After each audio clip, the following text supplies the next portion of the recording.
Howdy everybody, my name is Greg Pitts. I'm with the Leon County Master Gardeners and I will be giving you an introduction to Texas water science. Right here we've got a bottle of water. It's H2O, and I'm going to explain the H2O. You've got two atoms of hydrogen and one atom of oxygen. So the two atoms of hydrogen and one atom of oxygen equals one molecule of water.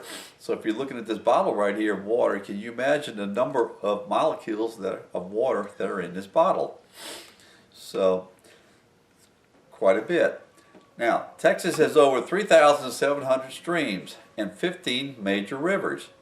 They wind through 191,000 miles of Texas landscape. These aquatic ecosystems provide invaluable ecosystem services such as nourishing watersheds with water and nutrients, assimilating waste, and providing fish and wildlife habitat and recreational opportunities. We all like to go to the beach. We all like to go to the lakes, the rivers, streams. And that's a big recreational activity here in the state of Texas. Streams. Streams receive water as runoff from precipitation or from groundwater, spring flow, or seeps, then converge to form larger rivers. So that small stream, once it gets filled up, it'll go into rivers. Rivers provide wildlife habitat, safe drinking water, irrigation for agriculture and recreation. Your wildlife habitat is your fish, your coyotes, your deer, or any type of wildlife that go by rivers, and they either nest there or they get their water there or they hunt. Your safe drinking water is where your cities, your towns will take water from a river and pump it in and then clean it up, and then this is your drinking water. Irrigation for agriculture. Your farmers pump water onto their crops, and they also use the water for their cattle in huge water tanks. And recreation. People use when they go to the rivers and stuff, swimming, boating, camping, fishing is one of the recreations for rivers. Now, you got some of your rivers, you got the Brazos River, which goes from North Texas all the way down to the Gulf. The Colorado River is another river that goes from north to south. And then you got the Trinity River, and then the Navasota River. Now, the Navasota River feeds into Lake Limestone. So it fills up Lake Limestone. So water coming up north from the Navasota River comes down into Lake Limestone and fills up the lake. Now Lake Limestone, the dam at Lake Limestone, helps relieve, if the water gets too high in the lake, they release water back into the Navasota River on the other side of the dam out, so the lake won't be overflowing or reaching its banks. So now, springs. Springs are the places aquifer and water flows to the surface, forming pools and often streams. So you'll see springs coming out of the ground, and they'll be forming a stream, they'll be forming pools of water, and this is where water comes from. They call it springs. A lot of people have springs on their land. Okay. Texas is home to more than 3,000 springs. They can be cool or hot water. Some people ask me about hot water. Okay, hot water, the spring could come down from a area where you've got a lot of magma, and it's hot and it's deep down in the earth. It comes up just kind of like what a geyser does. So they're similar but a little bit different. What determines a wetland? Wetlands have lots of natural variations, but they typically have the following characteristics. One characteristic is hydrology. Wetlands have water that is present for part or all of the year at or above the surface or within the root zone. So certain parts of the year the wetland is dry, other parts of the year it's wet, it's full of water. So it depends on how much water, how much rain, how much precipitation from the sky, comes down and fills up the aquifers or the streams with the rivers. Soils. Wetlands have soil characteristics that differ from surrounding uplands. So the soil in a wetlands can be totally different than the soil up in the surrounding areas. And that's because of what flows in the wetlands, what lives in the wetlands. Like you got certain plants that eventually die and turn into a mulch or rot, and it just changes the type of soil that you've got. Vegetation. Wetlands will contain plants that are adapted to the presence of water and generally lack plants that are intolerant of wet conditions. So there are plants that all they do is live in wetlands, and then you have plants that they can't live, they can't survive. All right, we'll go with a rose bush. Rose bush, the roots will rot, whereas your other plants, your wetland plants, will survive because the roots are used to living in water. That's all they do.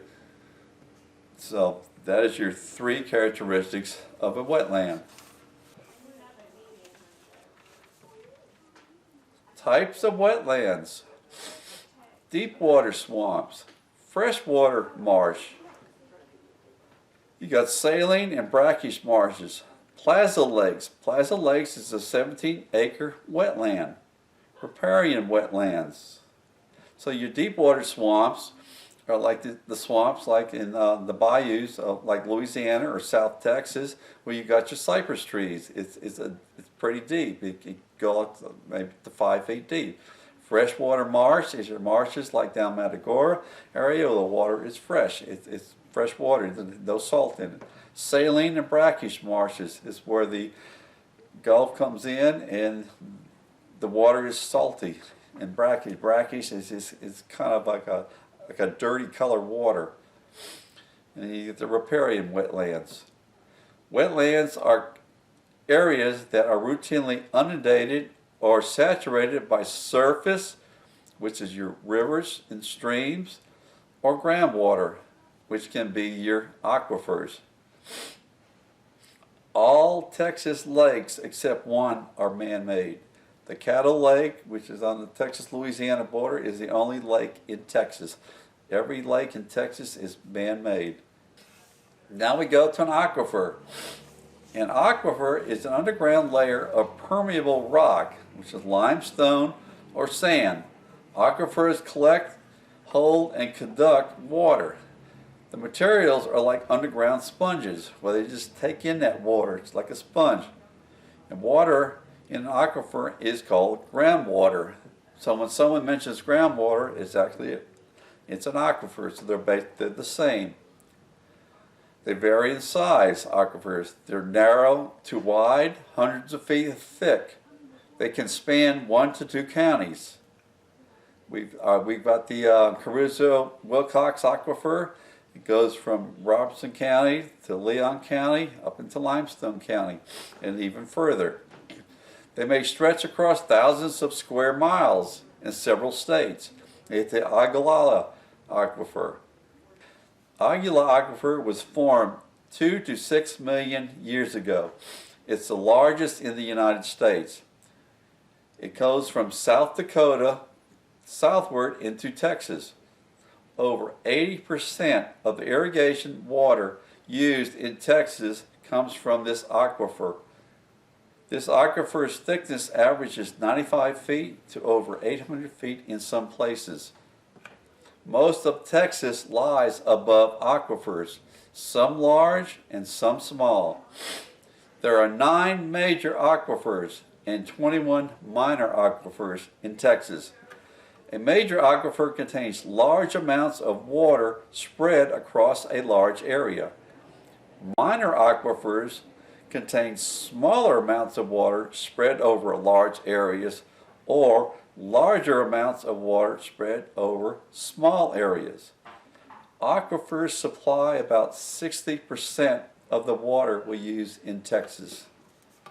Texas has 3 kinds of aquifers.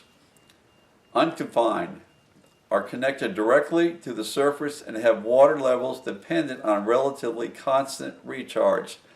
That means they constantly have to be recharged in to fill up. So you've got your precipitation. The more it rains, the more these aquifers are going to keep being recharged. Confined are saturated layers of pervious rock. Water can't pass through this rock. And you got karst, exist in limestone and marble rock. Over long periods of time, water can dissolve these two types of rocks.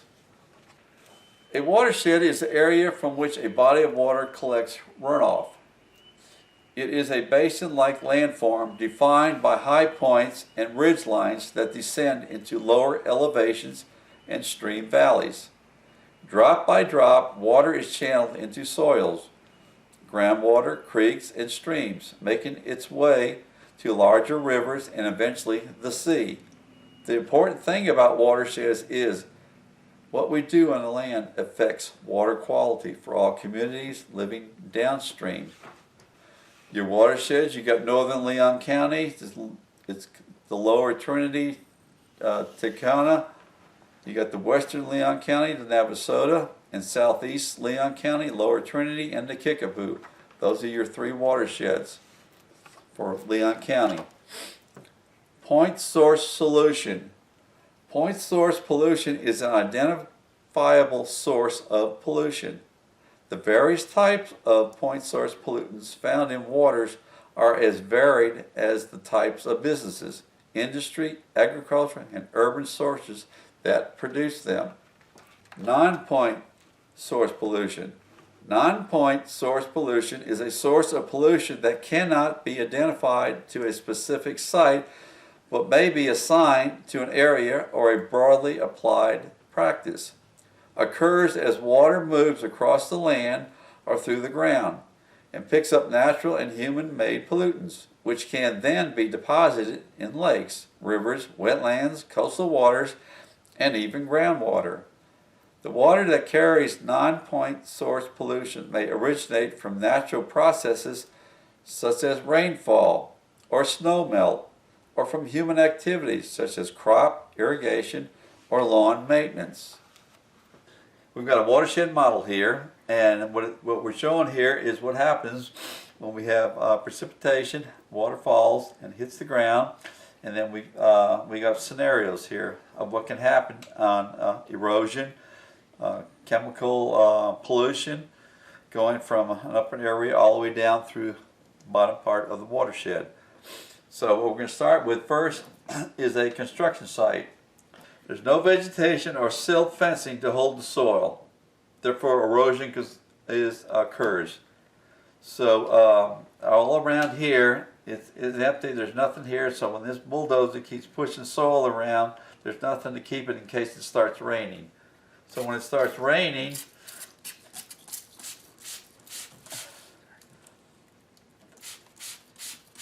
what happens is the soil will become wet and erode going downstream. And as you can see here, it's going to start going downstream. So you've got erosion. So all this here is being cleared out from erosion. So this is one part. Now a solution for this, to keep this from eroding, would be straw bales, silt fencing, plastic fencing. You can put grass, shrubs, and trees. Grass is really good for erosion. So you can have grass all around the construction area. Like this green here is grass. That helps. But here it's just straight mud. So when it rains, all the dirt and stuff goes downstream. It goes down the road, goes down all the way to the lake. So this is your scenario one, your construction site. Okay, scenario two, lawns, golf courses, and crops. So we've got our golf course here, and the problem is they spread too much pesticide here. They spray all this pesticide on here. So when it rains, it hits the pesticide and it starts going downhill. So where does it go? It goes all the way down, goes down the roads, goes down into the creeks, and it goes all the way to the lake. Now, Solution is just use pesticides and fertilizer sparingly and never in heavy rain. Opt for organic. Using heavy fertilizer in heavy rain will call a washout. All your pesticides will actually wash down into that lake over there. Don't use a grass catcher. Test your soil, the fertilizer. Choose native plants. Native plants, you don't have to use hardly any fertilizer. Rock gardens and native gardens. Do not cut grass within 50 feet of waterway.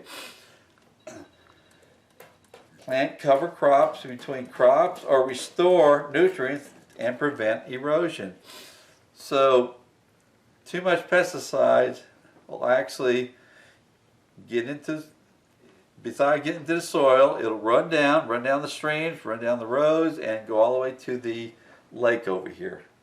All right, rotate crops and allow a field to fallow during the season. So here you got a farmer here, he's doing his crops and stuff, but the more you grow the same on that crop, it's going to make the soil not as enriched in nutrients, so you're going to have to put fertilizers in it. So the best thing to do is rotate your crop. So if I'm going to plant corn here this year, next year I'm going to plant corn somewhere else. That way it'll help the nutrients build up again when you plant another type of crop. So that is rotating your crops. Scenario number 3, highways, roads, parking lots. So your highway, your cars, they can release oil. If the oil's changed, they don't clean up the engine that well, and the oil drops on the roads, and as soon as it rains, it'll wash into that lake over there. Also, too, you've got your parking lots, same thing with cars. You got oil, you got all kinds of grease and grime and stuff, and it too will eventually wash into this stream right here. Go to that stream, go down the road, go towards the lake over there. And then we have the driveway. A lot of people in their driveways, they'll change their oil in their driveways. They'll take that used oil and they'll put it down the sewer drains. And those sewer drains go into the lake. So you're polluting the lakes. Also, same thing.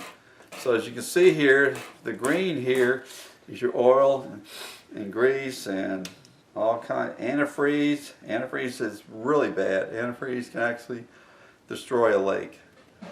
So now the solution is permeable surfaces on parking lots, driveways, and sidewalks prevent excess oils from being washed off onto our water. Catchment tanks allows runoff water to be filtered prior to filtering down to water bodies. So if we have they call it a catchment tank somewhere there going to that lake, it can take that polluted water and filter out all the pollutants that go into the lake. So as you can see, all the pollutants going into the lake here. So that is scenario number 3, your highways, roads, and parking lots.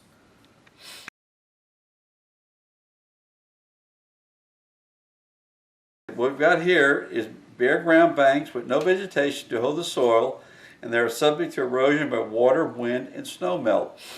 So when you get a heavy rain, you get snow, wind, all the soil here will break up and it'll start going downstream. So you'll have more and more erosion. Say like the California fires, those trees there hold the soil in place. Now that a lot of the trees are burning, there's nothing to stop erosion. So when it rains there, the soil starts erosion. You've got landslides. I mean, it's really bad. So what you want here is you want trees, you want shrubs, you want grass, whatever to stop the erosion coming down the side of this hill. So solution would be vegetation strips to prevent erosion, planting trees, grass, and other vegetations like I've talked about before, and loose rock or log retaining help prevent erosion. So even loose rocks around here will stop the erosion, the dirt from going down the side of the hill. So that is your fourth scenario. So you want to, grass, trees, and shrub are great. Any type of vegetation will help the erosion from you're going to keep it from breaking up. So that is your fourth scenario.